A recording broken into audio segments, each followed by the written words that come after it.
Hello friends, today we'll talk about some important operators like if. So how we gonna use the if conditional operator and VBScript. So we'll declare a variable dim x comma y. We define the value x is equal to 20, let's say, and y is equal to 10. And we can write if x is greater than y, then message box x is greater than y, or we can say and if, right? So let's see if we execute this.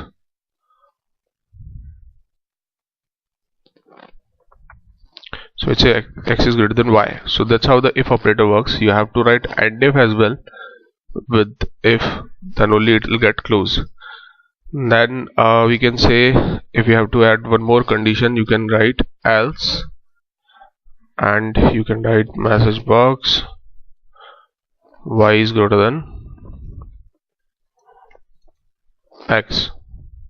Okay, so if we say x is equal to 10, y is equal to 20, then we can use this and we execute. It says y is greater than x, so it means else loop is executing. Here we can write else if x is equal to y, then, and we will keep x is equal to 10 and y is equal to 10 also. So we'll see whether it will execute, or here we just type message box x is equal to y, and we'll put one more else. So this loop will not, this condition will not work because we have given two if and we have closed one and if. So in this case the compiler will give error, so you have to write one more and if here. So you just write and if, and it will work fine now. X is equal to y, and it's working absolutely fine here. Now let's talk about something, for loop. So it's very important loop in VBScript. So how will you do that is let's declare a variable dim I, and we say for I is equal to 0 to 5. So we are executing something in 6 times, 0 to 5, and let's say next. So this is the total construct. This is how the syntax works, right? And now you can type anything. Message box will type I only, so we'll see how it works. So that's how it works: 0, 1, 2, 3, 4, 5, right? So you can give the numbers till when you want to execute, and that's how you can write. In this case, if you want to have any conditions, we just learned the if statement, so we can write if I is equal to 4, then we can write exit 4. So wherever you want to exit the 4, you can write exit 4. So we have to write and if also, that's we just learned, right? And we want to type also, like msg box value of I is, let's say, I, right? So it will tell us whenever the value is 4, there will be an exit. So we'll execute it. So it says 0, 1, 2, 3, and it will say value of I is 4, and it will not execute for 5. So because we have written exit 4.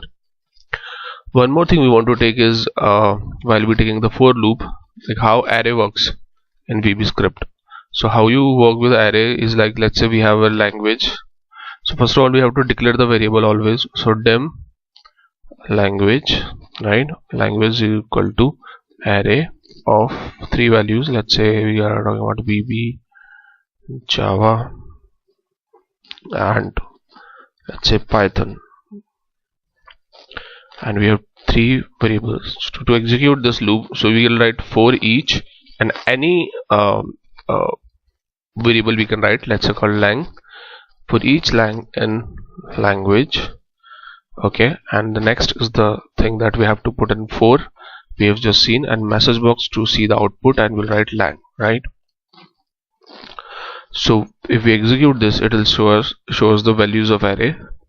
So that's how it works, right? And we can put any conditional operator in it, that also will work fine. At the same time, when we have completed the for loop, then another loop is called while loop.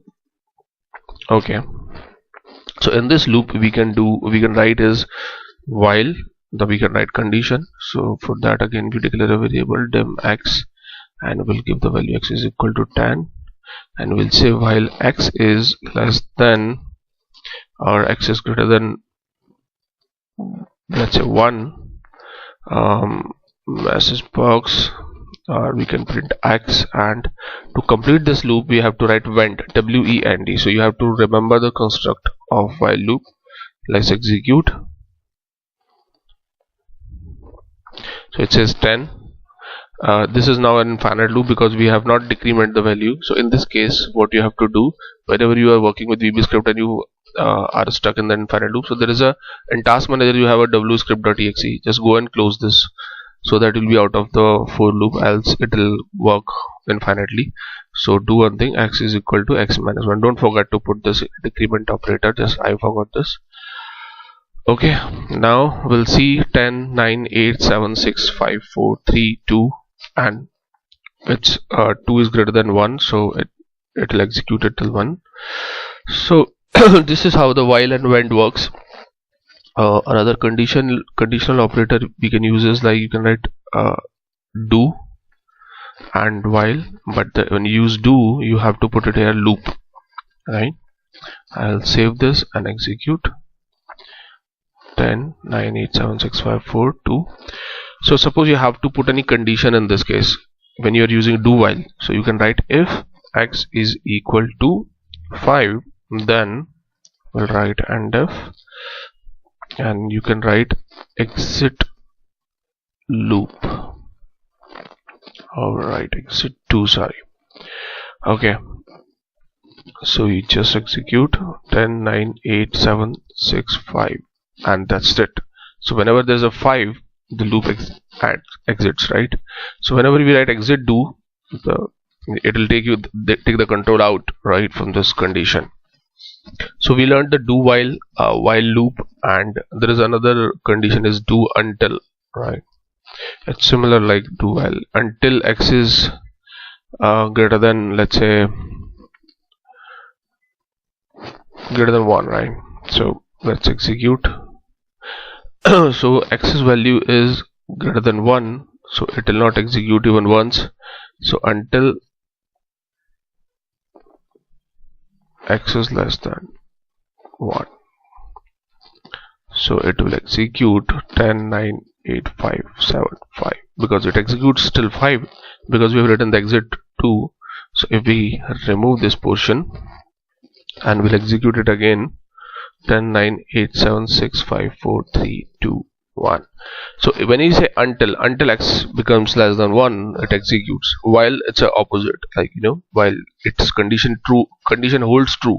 When we write while expecting true, until expecting false. So until, whenever we have a true in until, then loop completes. That's how it works.